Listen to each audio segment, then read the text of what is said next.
초봄의 따뜻한 햇살이 아파트 베란다로 스며들고 있었습니다. 김민자 씨는 올해로 66이 되었는데 남편을 하늘나라로 보낸 지도 벌써 2년이 흘렀죠.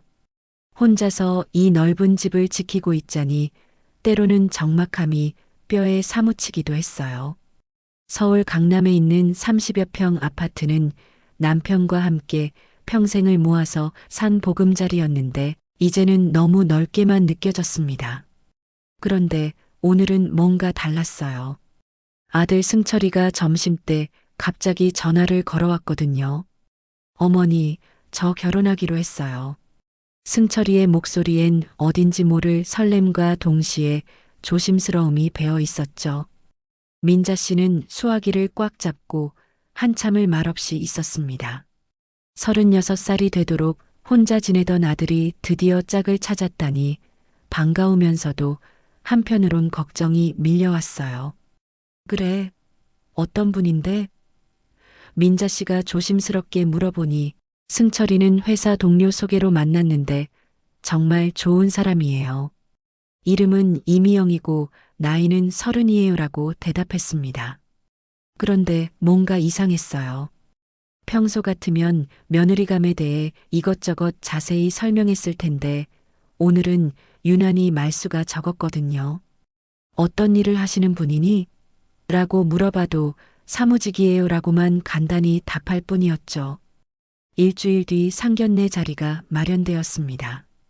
강남에 있는 고급 한정식 집이었는데 처가 측에서 정한 곳이었어요.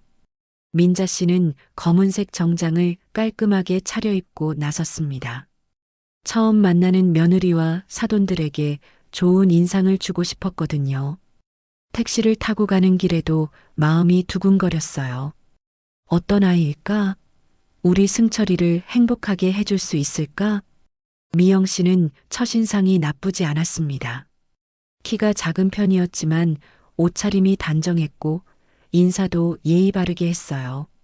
안녕하세요, 어머니. 앞으로 잘 부탁드려요라고 말하며 정중하게 고개를 숙이는 모습이 보기 좋았죠. 화장도 진하지 않게 했고 말씨도 차분했습니다. 민자 씨는 속으로 괜찮은 아이 같네라고 생각했어요. 그런데 식사가 시작되고 나서부터 분위기가 조금씩 이상해지기 시작했습니다. 저희 미영이가 서울 강남에서 자라서 그런지 좀 세련된 편이에요라고 미영 씨의 어머니인 박영숙 씨가 말했어요. 그러더니 혹시 신혼집은 어디로 생각하고 계시나요? 라고 물어보시는 거예요. 민자 씨는 당황했습니다. 아직 그런 얘기까지는 하지 않았거든요. 글쎄요, 아이들이 알아서 정할 일이겠지만 민자 씨가 애매하게 대답하자 미영 씨가 갑자기 입을 열었어요. 저는 신축 아파트에서 살고 싶어요. 제 친구들은 다들 그렇게 살더라고요. 목소리에는 당연하다는 듯한 뉘앙스가 배어 있었죠. 승철이는 얼굴이 빨갛게 달아오르며 미영아, 그런 얘기는 나중에 라고 말렸지만 미영 씨는 아랑곳하지 않았어요. 어머니께서 서울에 아파트를 갖고 계시니까 저희가 그쪽 가까이 살면 좋겠다고 생각했어요 라고 덧붙였습니다. 민자 씨는 속이 뒤틀렸어요. 아직 며느리도 되지 않은 상황에서 벌써 시댁 재산을 염두에 두고 있다는 생각이 들었거든요. 하지만 상견례 자리에서 기분을 상하게 할 수는 없어서 그런 일은 천천히 생각해 보조라고만 했습니다. 미영 씨의 아버지인 이종수 씨는 저희가 도움이 될 만한 건 별로 없습니다만이라고 말씀하시더군요. 구체적인 액수를 물어보니 처가에서 지원해 주겠다던 돈은 고작 3천만 원이었어요. 요즘 시대에 3천만 원으로 뭘 할 수 있겠습니까? 집 한 채 마련하려면 턱없이 부족한 금액이었죠. 미영 씨 어머니는 요즘 집값이 워낙 비싸서 라고 변명했지만 민자 씨는 이미 짐작하고 있었어요. 결국 자신이 모든 걸 해결해야 한다는 것을 말이에요. 상견례가 끝나고 집에 돌아오는 길에 민자 씨는 복잡한 마음이었습니다. 며느리 될 아이가 나쁜 아이는 아닌 것 같은데 뭔가 현실적인 계산이 빠른 것 같았어요. 신축 아파트에서 살고 싶다는 말이 계속 머릿속을 맴돌았죠. 그 말 속에는 시어머니가 해결해달라는 뜻이 숨어 있는 것 같았거든요. 결국 민자 씨가 경기도 분당에 있는 전세 아파트를 구해주기로 했습니다. 꽤 큰 금액의 전세금을 내고 말이에요. 평생 모은 돈의 대부분을 쏟아부어야 하는 금액이었지만 아들의 행복을 위해서라면 어쩔 수 없다고 생각했어요. 내가 늙어서 뭘 하겠어. 아들이 잘 살면 되지라고 스스로를 위로했습니다. 혼인신고는 상견례 일주일 뒤에 했습니다. 예식장 웨딩은 나중에 하기로 하고 일단 법적으로 부부가 되는 게 급하다고 하더군요. 민자 씨는 뭔가 석연치 않았지만 아들이 행복해 한다면 괜찮다고 생각했어요. 그런데 이때까지만 해도 앞으로 어떤 일들이 벌어질지 전혀 짐작하지 못했습니다. 며느리의 진짜 속마음을 알게 되는 건 훨씬 나중의 일이었거든요. 새로 시작된 신혼생활은 겉으로 보기엔 평범해 보였습니다. 분당의 새 아파트는 깨끗하고 쾌적했고 승철이도 처음엔 행복해하는 것 같았어요. 25평 규모의 아파트는 신혼부부가 살기에 충분했고 베란다에서 보이는 전망도 좋았습니다. 미영 씨는 와, 정말 좋네요. 친구들이 부러워할 것 같아요라고 말하며 기뻐했죠. 하지만 한 달이 지나면서부터 이상한 징조들이 하나둘 나타나기 시작했습니다. 미영 씨는 결혼하자마자 전업주부를 선언했어요. 저는 집안일에 전념하고 싶어요. 남편을 잘 뒷바라지하는 게 아내의 역할이라고 생각해요라고 말했지만 실제로는 가사에 별로 관심이 없어 보였죠. 승철이가 퇴근해서 집에 가면 설거지가 쌓여 있고 빨래는 세탁기 안에서 곰팡이 냄새를 풍기고 있었습니다. 미영아, 설거지는 왜 안 했어? 승철이가 조심스럽게 물어보면 아, 깜빡했어요. 친구랑 전화하다가라고 대답하는 게 일상이었어요. 집안은 항상 어수선했고 냉장고에는 제대로 된 반찬 하나 없었습니다. 승철이는 퇴근 후에 직접 마트에서 도시락을 사서 먹는 경우가 많아졌어요. 대신 미영 씨가 열심히 한 것은 인스타그램이었습니다. 하루에도 몇 번씩 명품 가방이나 비싼 화장품, 고급 레스토랑 음식 사진을 올렸죠. 오늘은 친구들과 압구정 맛집에서 새로 산 가방 어때요? 완전 예쁘죠? 오늘 네일아트 받았어요. 같은 글들로 가득했습니다. 팔로워들의 부럽다, 예뻐요. 같은 댓글을 받는 것이 그녀의 하루 중 가장 즐거운 시간이었어요. 민자 씨는 며느리의 소셜미디어를 보면서 점점 불안해졌어요. 승철이 월급으로는 그런 생활을 감당할 수 없다는 걸 너무 잘 알고 있었거든요. 승철이는 중견기업에 다니고 있었지만 월급이 300만 원 정도였어요. 세금을 떼고 나면 실수령액은 250만 원 정도였죠. 거기서 생활비를 빼고 나면 여유 자금이 별로 없었습니다. 저 아이가 경제관념이 없는 것 같은데. 민자 씨는 혼잣말을 했지만 아직은 직접 나서기가 어려웠습니다. 갓 결혼한 며느리에게 잔소리하는 시어머니로 보이고 싶지 않았거든요. 문제는 승철이에게서 나타나기 시작했어요. 결혼 전에는 건강했던 아들이 점점 야위어 가더니 이마가 훤해지기 시작했습니다. 처음엔 단순히 신혼 스트레스겠거니 했는데 나중에 알고 보니 새벽 5시부터 택배 상하차 아르바이트를 하고 있었던 거예요. 하루에 4시간 정도 일하면 10만 원 정도 벌 수 있었는데 한 달이면 300만 원 정도의 추가 수입이 생겼습니다. 승철아, 왜 그런 힘든 일을 하니? 몸이 상하겠어. 민자 씨가 걱정스럽게 물어보자 승철이는 그냥 용돈벌이에요. 괜찮아요라고 대충 넘어갔습니다. 하지만 민자 씨는 눈치챘어요. 아들의 눈동자에 깃든 깊은 피로와 절망감을 말이죠. 예전에는 밝고 활기찼던 아들이 점점 그림자처럼 변해가고 있었어요.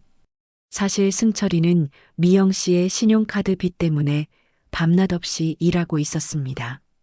명품 가방, 비싼 화장품, 고급 레스토랑 식사. 이 모든 것들이 카드로 결제되고 있었거든요. 매달 최소 결제 금액만 해도 200만 원이 넘었어요. 이자율이 높아서 원금은 줄어들지 않고 이자만 계속 쌓여가고 있었습니다. 미영아, 조금만 절약해서 살자. 이러다가 진짜 망해라고 승철이가 조심스럽게 말하면 미영 씨는 발끈했습니다. 다른 신혼부부들은 다 이렇게 사는데 우리만 왜 초라하게 살아야 해요? 어머니가 돈이 많으시잖아요. 좀 도움을 받으면 되죠. 그렇습니다. 미영 씨는 처음부터 시어머니의 재산을 노리고 있었던 거예요. 서울 강남에 있는 이 아파트 말이죠. 그 집만 손에 넣으면 모든 문제가 해결될 거라고 생각했습니다. 어차피 나중에 상속받을 건데 미리 받으면 안 되나? 라는 생각이었어요. 승철이는 점점 지쳐갔어요.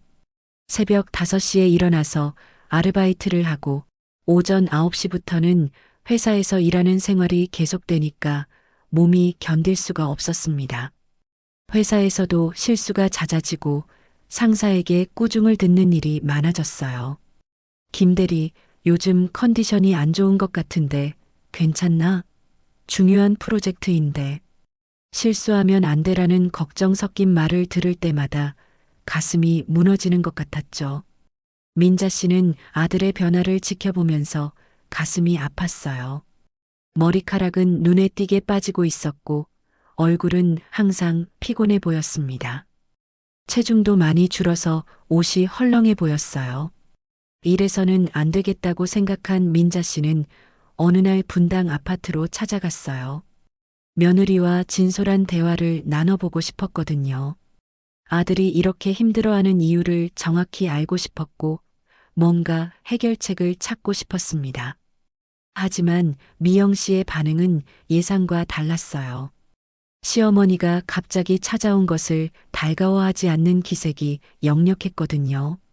따뜻한 봄날 오후 민자 씨는 며느리와 이야기를 나누기 위해 분당 아파트를 찾았습니다.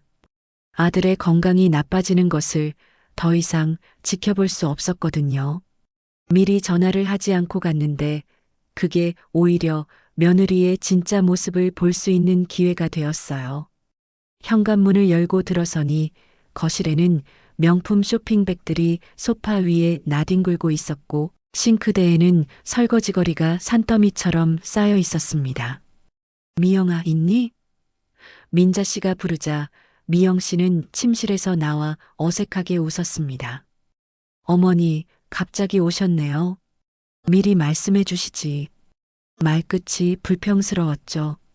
파자마 차림에 머리도 산발이었고 화장도 하지 않은 모습이었어요. 거실 테이블 위에는 치킨 박스와 음료수 캔들이 그대로 놓여 있었습니다. 민자 씨는 일단 주방부터 정리하기 시작했어요. 이렇게 살면 어떻게 하니? 승철이가 얼마나 힘들겠어라고 말하면서 설거지를 시작했습니다. 그런데 미영 씨의 대답은 뜻밖이었어요. 어머니, 요즘 젊은 부부들은 다 이렇게 살아요. 굳이 예전처럼 살 필요는 없잖아요. 목소리에는 반발심이 가득했습니다. 그리고 저희가 경기도에 사는 게 정말 창피해요. 친구들은 다 서울에 사는데 저만 여기 살고 있으니까 모임에 나가기도 싫어요. 미영 씨는 털털하게 말했죠. 민자 씨의 가슴이 답답해졌어요. 창피하다니 그게 무슨 말이냐? 이 집도 얼마나 좋은 집인데 10억이 넘는 돈을 들여서 구해준 집이야. 하지만 미영 씨는 아랑곳하지 않았습니다. 어머니 세대와 저희 세대는 달라요. 요즘은 어디 사느냐가 정말 중요하거든요. 특히 제 또래들 사이에서는 더욱 그래요. 그러면서 스마트폰을 꺼내들더니 제 친구들 인스타그램 보세요. 다들 강남이나 서초에 살면서 멋진 생활하고 있어요라고 보여줬어요. 민자 씨는 화면을 보면서 한숨을 쉬었습니다. 젊은 여자들이 명품 가방을 들고 고급 레스토랑에서 찍은 사진들이 가득했어요. 너도 저렇게 살고 싶다는 거니? 물어보자 미영 씨는 당연하다는 듯이 고개를 끄덕였습니다. 네, 당연하죠. 저도 결혼했는데 친구들보다 못하게 살 수는 없잖아요. 그때 미영 씨가 갑자기 돌아서더니 뜻밖의 말을 꺼냈어요. 어머니, 한 가지 부탁이 있어요. 어머니, 서울 아파트 명의를 저희 이름으로 바꿔주시면 안 될까요? 그러면 저희도 당당하게 살 수 있을 것 같은데요. 목소리는 당연하다는 듯이 차분했지만 그 말을 들은 민자 씨는 귀를 의심했습니다. 뭐라고? 너 지금 무슨 말을 하는 거냐?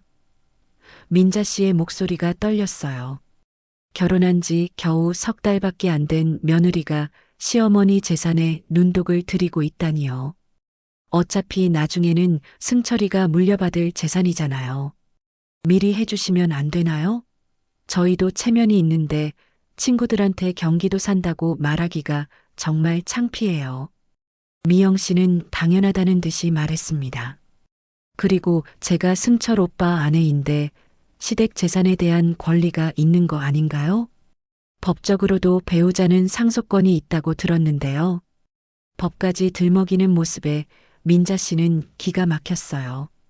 민자 씨는 화가 치밀어 올랐습니다. 너 정신이 나갔니? 그 집은 내가 평생 모은 돈으로 산 집이야. 내가 뭔데 그런 소리를 하는 거냐? 목소리가 점점 커졌어요. 결혼한 지 겨우 몇 달 된 내가 벌써 시댁 재산을 노리고 있었구나. 어머니도 참, 어차피 저희가 물려받을 건데 뭐가 문제예요? 그리고 저는 승철 오빠의 아내라고요. 당연히 권리가 있죠. 미영 씨도 지지 않고 대들었어요. 요즘 시대에 그렇게 생각하시는 게 이상한 거예요. 다른 집은 다 그렇게 해주던데요. 권리, 너한테 무슨 권리가 있다고? 노린다니, 그런 말씀은 너무하시네요. 미영 씨는 뻔뻔하게 대답했어요. 저는 그냥 저희 부부가 좀 더 나은 환경에서 살았으면 하는 거예요. 어머니 혼자 그런 큰 집에서 뭘 하시려고요? 어차피 외로우실 텐데 저희랑 같이 사시면 좋잖아요. 이때 현관문이 열리더니 승철이가 들어왔어요.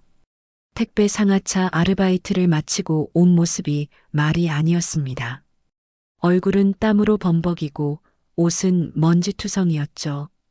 어깨도 축 처져 있고 걸음걸이도 힘이 없었어요. 그런데 집 안 분위기를 보더니 무슨 일인지 짐작한 듯 했습니다. 어머니, 무슨 일이에요? 승철이가 조심스럽게 물어보자 미영 씨가 먼저 입을 열었습니다. 오빠 어머니께서 저희한테 집을 물려주는 걸 반대하세요. 저희가 서울로 이사 가고 싶다고 했더니 싫다고 하시네요. 승철이는 깜짝 놀랐어요. 미영아, 그런 얘기를 왜 해? 어머니, 죄송합니다. 제가 잘못 가르쳤나 봐요. 고개를 숙이며 사과했지만 민자 씨의 분노는 쉽게 가라앉지 않았습니다. 승철아, 내 아내가 무슨 생각을 하고 있는지 알겠니? 결혼한 지 겨우 석 달에 벌써 내 재산을 넘보고 있어. 상황은 점점 격화되었습니다. 미영 씨는 어머니가 너무 이기적이세요. 자식 잘 되는 걸 왜 막으시는 거예요? 라고 말하며 민자 씨는 내가 뭔데 그런 소리를 하느냐고 응수했죠. 승철이는 그 사이에서 어쩔 줄 몰라 했어요. 제발 그만해요, 둘 다. 이러면 안 돼요. 결국 그날은 아무것도 해결되지 않은 채 민자 씨가 집을 나섰습니다. 마지막에 미영 씨가 어머니, 다시 한번 생각해 보세요. 저희한테도 미래가 있어요 라고 말했지만 민자 씨는 돌아보지도 않았어요. 집으로 돌아오는 길에 민자 씨는 결심을 굳혔습니다. 이대로 둘 수는 없어. 뭔가 조치를 취해야겠어. 그날 밤부터 승철이의 상황은 더욱 나빠졌습니다. 집에서는 부인과 어머니 사이의 갈등으로 인한 스트레스가 직장에서는 과로와 피로가 그를 짓누르고 있었거든요. 새벽 5시에 일어나 택배 상하차 일을 하고 오전 9시부터는 회사에 출근해서 저녁 7시까지 근무하는 생활이 계속되었어요. 하루 평균 수면 시간이 4시간도 채 되지 않았습니다. 회사 동료들도 승철이의 변화를 눈치채기 시작했습니다. 김 대리, 얼굴이 많이 상했네요. 괜찮아요? 라고 묻는 말에 승철이는 괜찮습니다라고 대답했지만 속은 타들어가고 있었죠. 점심시간에도 쪽잠을 자느라 동료들과 어울리지 못했고 회식 자리도 피하게 되었어요. 김 대리는 요즘 왜 이렇게 바쁘시나? 뭔가 고민이 있는 것 같은데 라는 동료들의 걱정 어린 목소리가 들렸지만 차마 집안 사정을 털어놓을 수는 없었습니다. 실수도 잦아졌습니다. 중요한 서류에 오타를 내거나 회의 시간을 착각해서 지각하는 일이 생겼죠. 고객과의 약속 시간을 잘못 기억해서 1시간이나 늦은 적도 있었어요. 부장님이 김 대리, 요즘 집중력이 많이 떨어진 것 같은데 무슨 일 있나? 이런 식으로 일하면 안 되는 거 알지? 라고 물어봤을 때 승철이는 죄송합니다. 앞으로 주의하겠습니다 라고만 할 수 있었어요. 한편 미영 씨는 시어머니와의 갈등 이후 더욱 과격해졌습니다. 명품 쇼핑은 더 늘어났고 친구들과의 모임도 더 자주 가졌어요. 내가 왜 이렇게 초라하게 살아야 해? 시어머니가 돈이 그렇게 많으면서 왜 안 도와주는 거야? 라는 생각이 머릿속을 지배했거든요. 인스타그램에는 더욱 화려한 사진들이 올라왔습니다.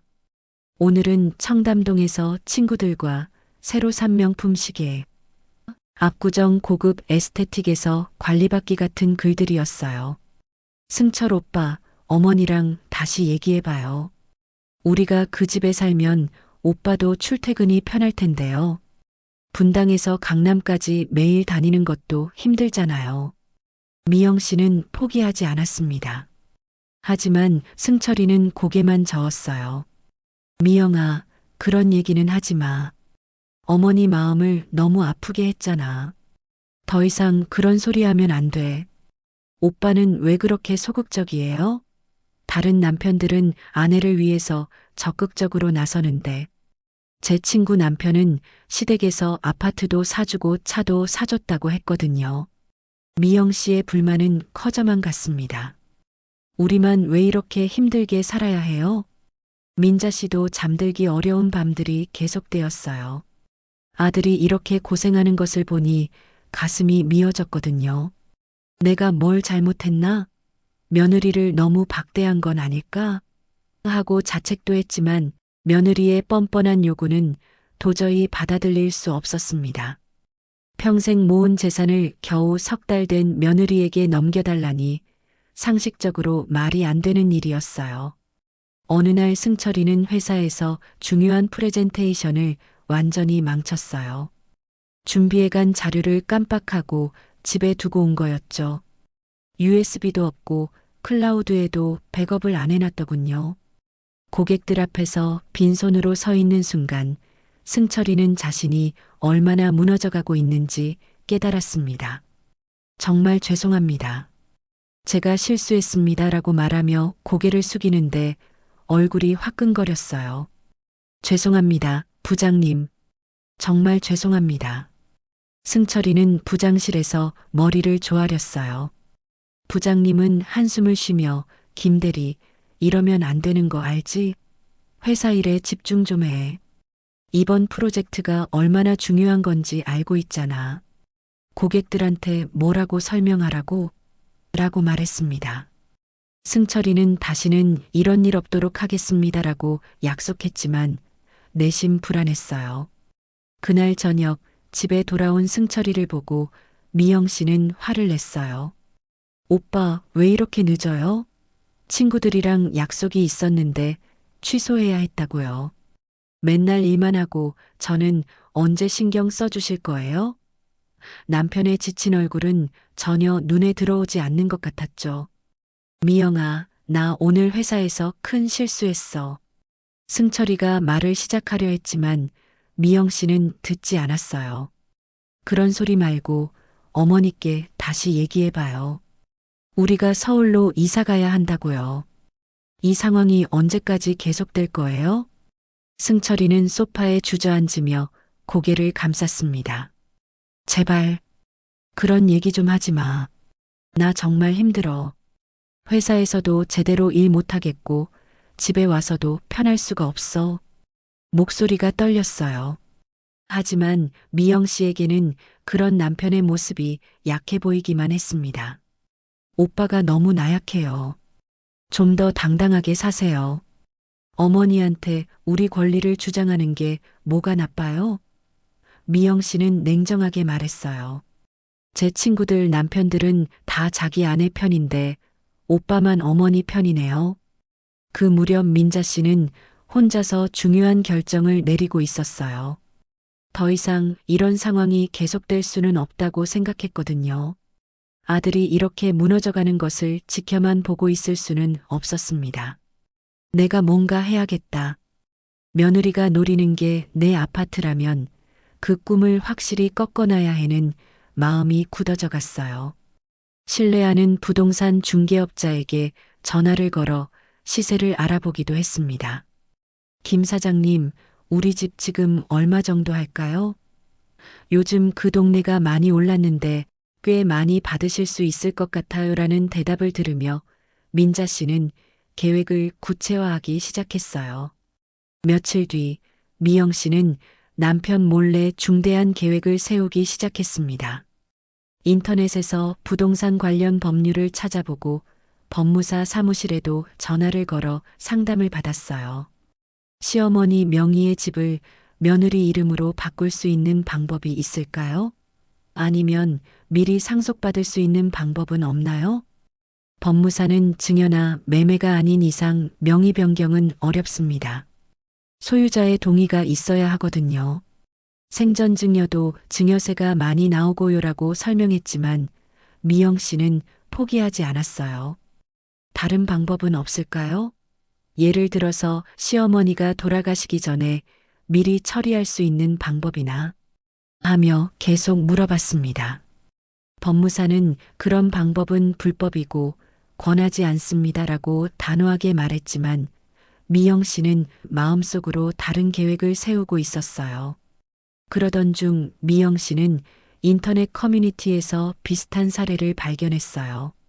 어떤 며느리가 시어머니 몰래 집 등기부 등본을 떼어보고 나중에 상속받을 때를 대비해 미리 준비했다는 글이었죠.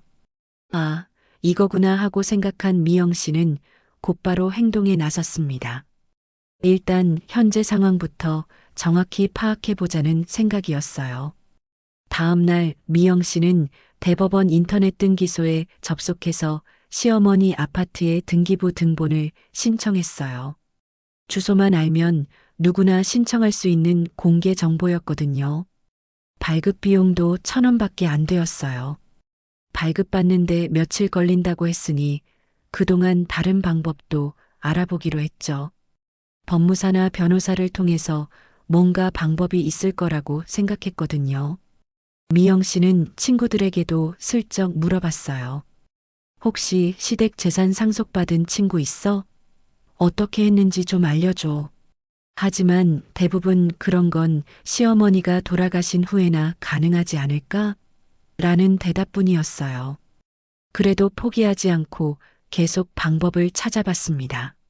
한편 승철이는 여전히 새벽 아르바이트와 회사 일을 병행하느라 녹초가 되어 있었어요. 어느 날은 너무 피곤해서 택배 상하차 중에 비틀거리다가 다리를 삐끗했습니다. 괜찮으신가요? 라고 동료가 물어봤지만 괜찮습니다라고 대답하며 계속 일했어요. 하지만 발목이 부어올라서 절뚝거리게 되었죠. 회사에서도 상황은 나아지지 않았어요. 며칠 전 실수한 프레젠테이션 때문에 상사들의 신뢰를 잃었고 새로운 프로젝트에서도 중요한 역할을 맡지 못하게 되었습니다. 김 대리는 당분간 보조 업무만 하도록 해라는 말을 들었을 때 승철이는 무너지는 기분이었어요.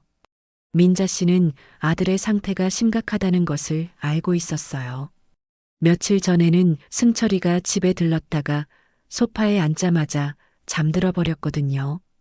깨우려고 했는데 너무 깊이 잠들어 있어서 그냥 담요를 덮어줄 수밖에 없었습니다. 그런 아들을 보면서 이래서는 정말 안 되겠다 하고 마음을 굳혔어요. 며느리가 노리는 것이 자신의 서울 아파트라는 걸 뻔히 알고 있었던 민자 씨는 중요한 결정을 내렸어요.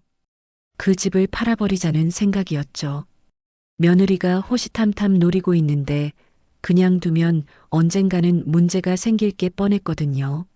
차라리 미리 정리해버리는 게 낫겠어라고 판단했습니다. 민자 씨는 신뢰하는 부동산 중개업소에 연락을 했습니다. 김 사장님, 우리 집 시세가 어떻게 되죠? 팔 생각인데요.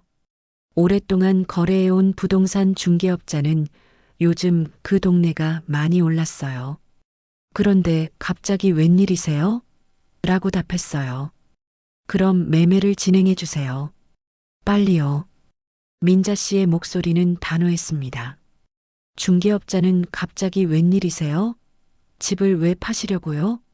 혹시 급하게 돈이 필요하신가요? 라고 물었지만 민자 씨는 사정이 있어요. 자세한 건 나중에 말씀드릴게요라고만 했죠. 일주일 뒤 등기부 등본이 미영 씨에게 배달되었어요. 설렘을 안고 봉투를 뜯어보는데 그 순간 미영 씨의 얼굴이 하얗게 질렸습니다. 등기부에는 소유권이 전등기 매매라고 적혀 있었고 새로운 소유자 이름이 기재되어 있었거든요. 박철수라는 낯선 이름이었어요. 이게 뭐야? 미영 씨는 종이를 들고 있는 손이 떨렸어요. 날짜를 확인해 보니 일주일 전에 매매가 완료되어 있었습니다. 자신이 등기부를 신청한 날 이미 매매 계약이 끝나 있었던 거죠. 미영 씨는 한동안 멍하니 서 있다가 갑자기 소리를 질렀습니다. 안 돼. 이럴 수가 있어? 꿈에 그리던 서울 아파트가 이미 다른 사람 손에 넘어가 버린 거예요. 그동안 계획했던 모든 것들이 한순간에 물거품이 되어버렸죠. 어머니가 나보다 한 수 위였네. 미영 씨는 바닥에 주저앉으며 중얼거렸어요. 시어머니가 자신의 계획을 눈치채고 먼저 행동에 나선 것 같았거든요. 그제야 깨달았습니다. 자신이 얼마나 어리석었는지를 말이에요. 하지만 이미 늦어버린 상황이었습니다. 그날 저녁 미영 씨는 등기부 등본을 들고 남편을 기다렸어요. 승철이가 아르바이트를 마치고 집에 들어오자마자 종이를 들이밀었습니다. 오빠, 이게 뭐예요? 어머니가 집을 팔아버렸어요. 우리 몰래 말이에요. 목소리는 분노와 절망이 뒤섞여 있었죠. 승철이는 등기부를 보더니 깜짝 놀랐어요. 이게 정말이야? 어머니가 정말 집을 파신 거야? 하지만 놀라는 표정보다는 어딘지 안도하는 기색이 역력했죠. 사실 어머니가 현명한 판단을 하신 것 같다는 생각이 들었거든요. 며느리의 욕심을 미리 차단한 셈이었으니까요. 오빠는 왜 그렇게 덤덤해요? 우리가 물려받을 집이 없어졌다고요. 강남 아파트가 날아간 거예요. 미영 씨는 분통을 터뜨렸지만 승철이는 조용히 말했어요. 미영아, 그 집은 애초에 우리 것이 아니었어. 어머니 집이었다고. 어머니가 어떻게 하시든 어머니 마음이야. 무슨 소리예요? 나중에는 당연히 우리가 상속받을 거였잖아요. 미영 씨의 목소리는 점점 높아졌어요. 하지만 승철이는 이미 마음의 결정을 내리고 있었습니다. 아내의 탐욕이 얼마나 깊은지 이제야 제대로 알게 된 거죠. 다음 날 민자 씨는 아들에게 전화를 걸었어요. 승철아, 엄마 집에 좀 와봐. 할 얘기가 있어. 목소리가 평소보다 단호했죠. 승철이는 네, 퇴근하고 바로 갈게요라고 답했습니다. 뭔가 중요한 일이 있을 것 같다는 예감이 들었어요. 저녁 시간 승철이가 어머니 집에 도착했을 때 민자 씨는 거실 테이블에 여러 서류들을 펼쳐놓고 있었어요. 매매계약서, 등기부등본, 통장 사본 등이 정리되어 있었습니다. 앉아봐라고 하시더니 너 아내가 뭘 하려고 했는지 알고 있니? 라고 물어보셨습니다. 승철이는 고개를 숙였어요. 어머니, 죄송해요. 제 잘못이에요. 미영이가 어머니께 무례하게 굴었죠. 하지만 민자 씨는 내 잘못이 아니야. 그 아이 본성이 그런 거지. 결혼한 지 석 달 만에 시댁 재산을 달라고 하는 며느리가 어디 있니? 라고 말씀하셨죠. 어머니, 집을 정말 파신 거예요? 승철이가 조심스럽게 물어보자 민자 씨는 그래, 팔았어. 답하셨습니다. 그 돈은 내가 힘들어하는 걸 보고 있을 수 없어서 결정한 거야. 며느리가 그 집을 노리고 있다는 걸 뻔히 알고 있는데 그냥 둘 수는 없었어. 승철이는 눈물이 핑 돌았어요. 어머니, 저 때문에 이런 일이. 하지만 민자 씨는 괜찮다. 오히려 속이 시원해라고 하시며 웃으셨습니다. 내 아내가 내 재산을 노리고 있다는 걸 확실히 알게 됐거든. 미리 정리한 게 잘한 일이야. 이제 그 아이가 뭐라고 할지 뻔해. 하지만 이미 늦었어. 집은 이미 다른 사람 것이 되었으니까. 민자 씨의 목소리에는 묘한 만족감이 배어 있었어요. 며느리의 계획을 완전히 무산시켜버린 거죠. 평생 고생해서 모은 집인데 욕심쟁이 며느리한테 넘겨줄 수는 없었어. 민자 씨는 계속 설명했어요.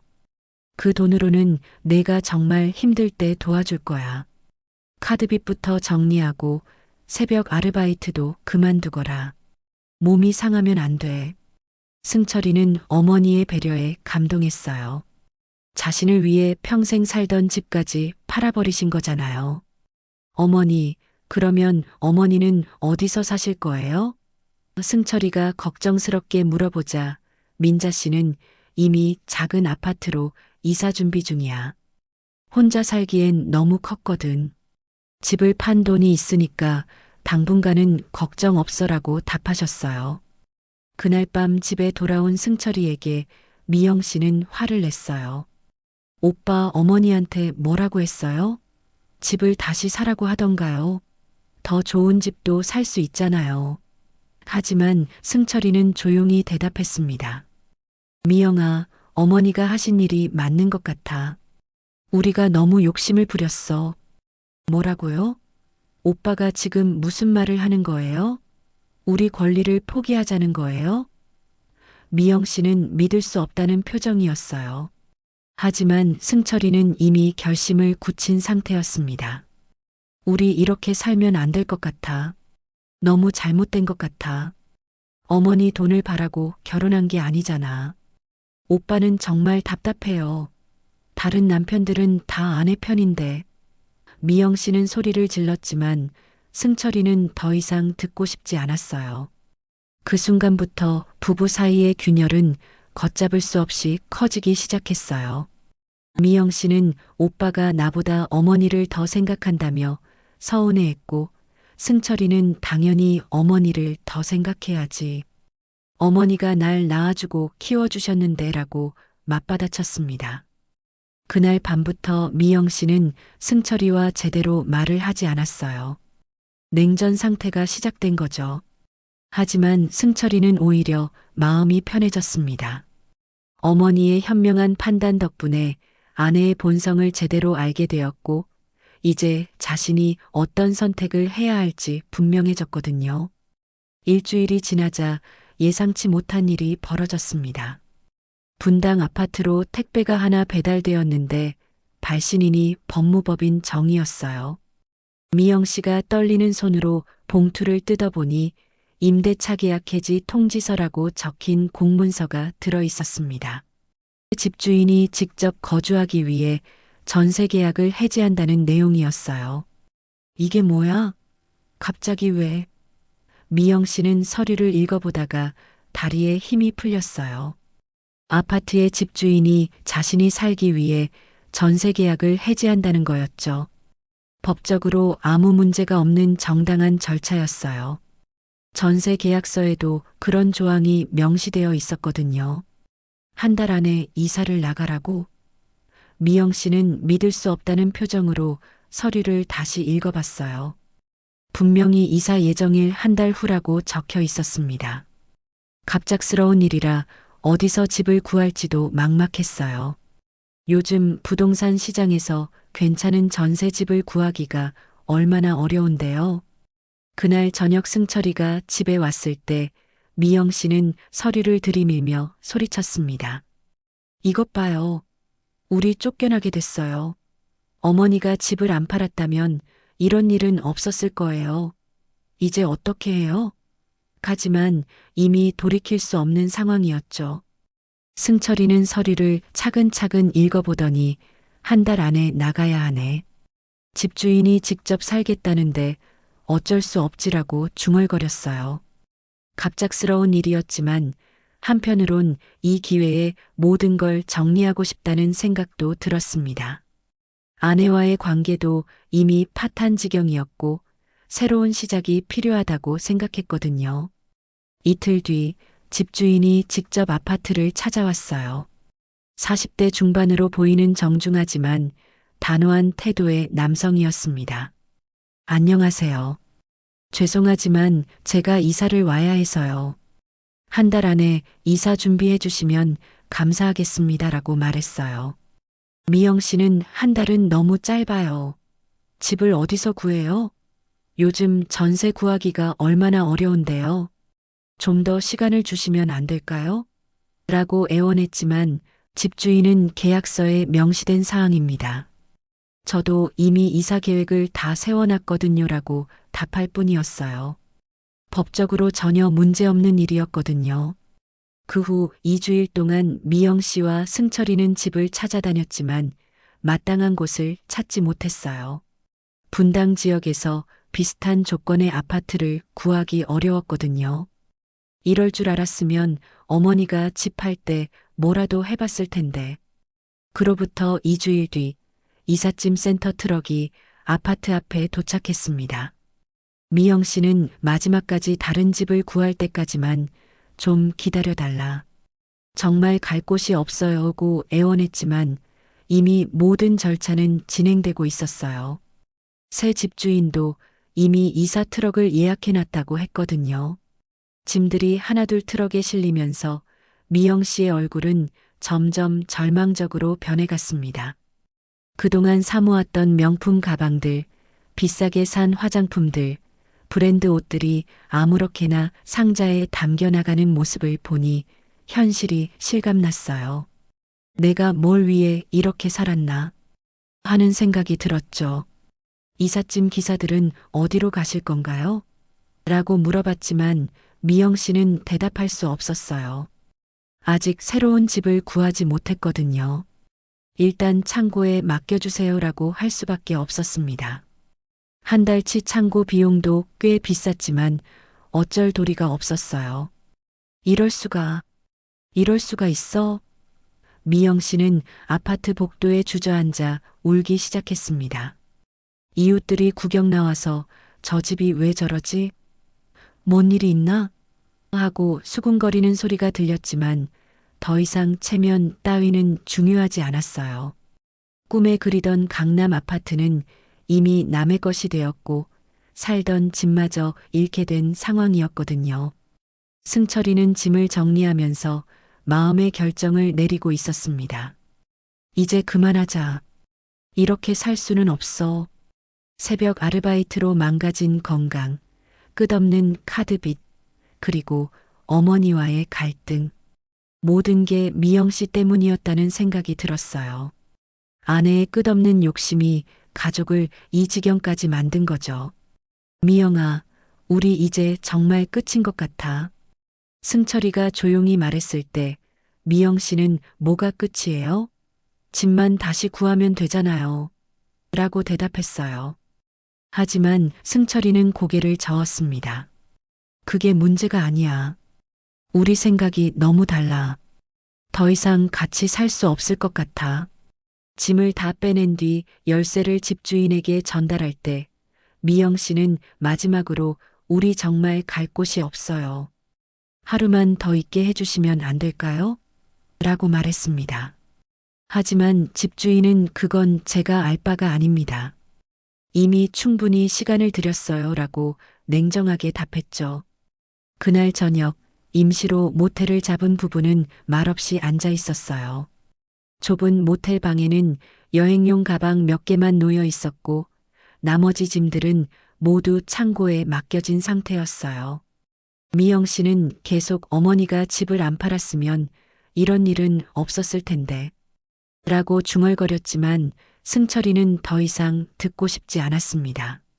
다음 날 아침 승철이는 회사에 반차를 내고 법무사 사무실을 찾았습니다. 이혼 절차에 대해 상담받고 싶습니다. 어떤 방법이 가장 좋을까요? 라고 말하자 법무사는 차분하게 설명해 주었어요. 협의 이혼이 가장 간단하지만 상대방이 동의하지 않으면 조정이나 소송을 거쳐야 합니다. 혼인을 지속하기 어려운 사유가 있으시나요? 아내가 시댁 재산을 요구했고 그 때문에 가족 간에 심각한 갈등이 생겼습니다. 그리고 아내의 과소비로 인한 경제적 문제도 있고요.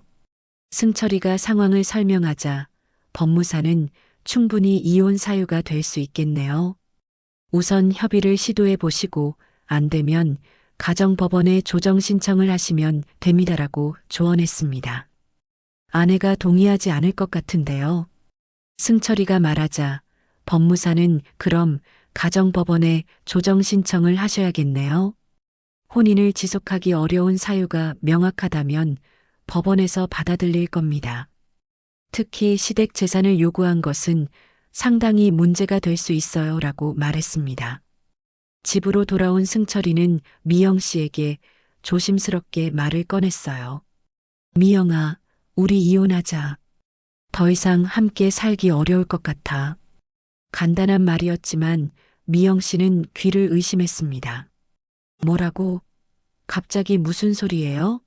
집만 없어졌을 뿐인데 왜 이혼까지 얘기해요?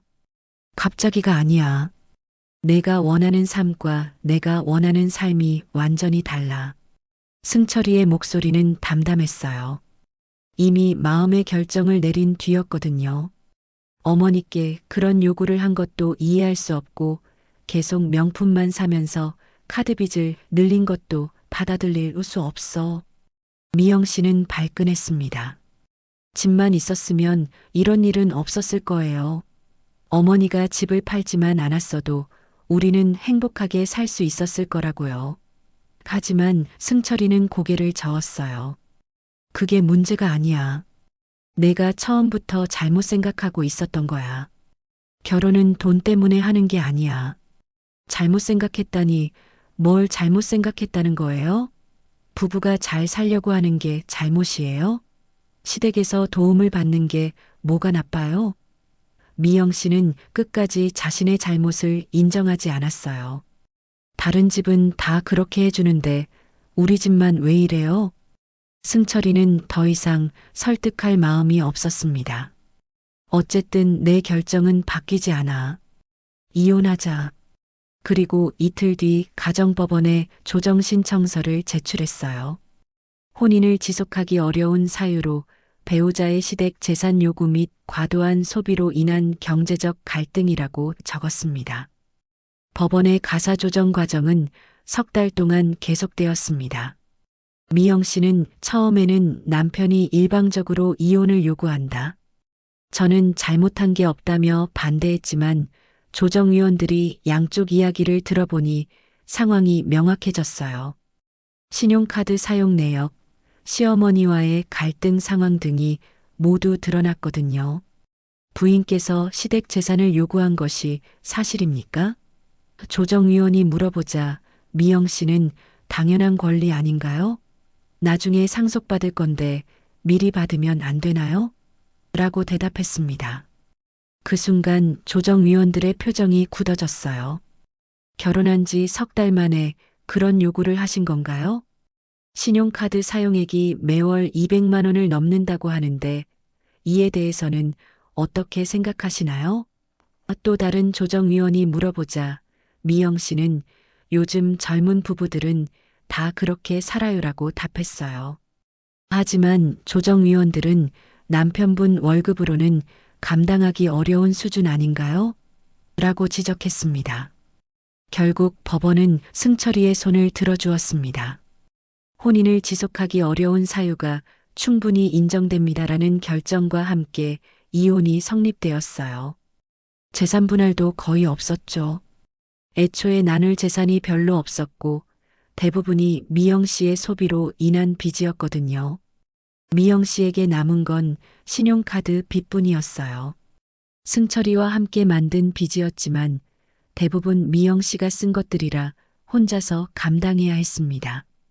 2천만 원이 넘는 카드빚과 함께 새로운 삶을 시작해야 했어요. 이제 어떻게 살지 하는 막막함만이 남았습니다.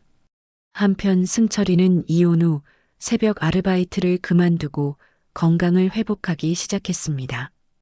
빠졌던 머리카락도 조금씩 다시 나기 시작했고 회사에서의 실수도 줄어들었어요. 부장님도 김대리 요즘 많이 좋아 보이네. 몸이 회복된 것 같아라고 말할 정도였죠. 어머니가 카드빚도 정리해 주셔서 경제적 부담도 많이 줄었어요. 민자 씨는 아들의 변화를 보며 안도했어요. 역시 내 판단이 옳았구나 하고 생각했습니다. 집을 판 돈으로는 작지만 깔끔한 아파트로 이사를 했고 딸과 손주들을 자주 불러 함께 시간을 보내기 시작했어요. 혼자 사는 것도 나쁘지 않네라고 만족스러워했습니다. 어느 날 저녁 승철이가 어머니를 찾아왔을 때 민자 씨는 차분하게 말씀하셨어요. 승철아, 이번 일로 많이 배웠지? 사람을 보는 눈을 키워야 해. 승철이는 고개를 끄덕였습니다. 어머니, 정말 죄송했어요. 제가 사람을 잘못 봤네요. 어머니가 아니었다면 더 큰 피해를 봤을 거예요. 민자 씨는 아들의 어깨를 토닥이며 말씀하셨습니다. 괜찮다. 하지만 이제 다시는 그런 사람과 인연을 맺지 마라. 우리 집안을 그런 식으로 더럽히는 일은 없어야 한다. 그 말씀 속에는 단호함이 배어 있었어요. 며느리의 탐욕으로 인해 가족이 겪었던 고통을 다시는 반복하지 않겠다는 의지였죠. 한편 미영 씨는 작은 원룸 고시원에서 혼자 지내며 편의점 아르바이트로 생계를 유지하고 있었어요. 예전에 화려했던 생활은 이제 꿈처럼 느껴졌습니다. 명품 가방들은 모두 팔아서 생활비로 써야 했고 비싼 화장품 대신 저렴한 제품들을 쓰게 되었어요. 그제야 자신이 얼마나 어리석었는지 깨달았지만 이미 모든 것이 늦어버린 상황이었습니다.